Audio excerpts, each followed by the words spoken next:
habluhu waa iftiin.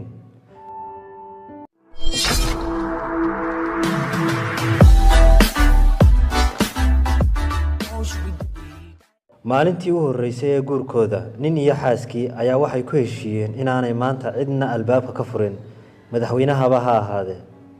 in yar kadib waxaa albaabkiisa soo hortaagay ninka labadiisa waalid oo booqasho ugu yimi. ninkii iyo xaaskiisii way is eegeen.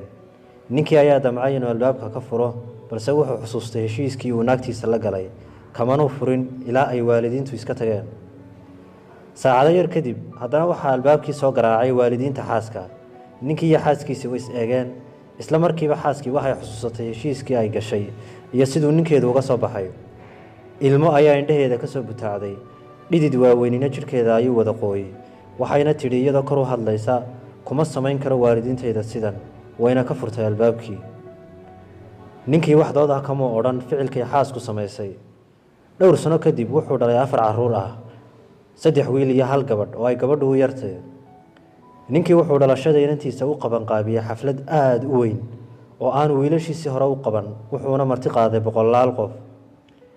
xaaskiisa oo yaaban ayaa weydiisay sababta uu dhalashada inanta sidan isugu hawlayo, ee si aanu wiilasha u maamuusi jirin uu ugu maamuusayo, iyo waxay dheer tahay wiilasha.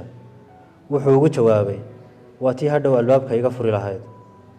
haddaba ka Soomaali ahaan badi waxaynu aaminsannahay inay kala liidato wiil aad dhasho iyo gabadh aad dhashaa.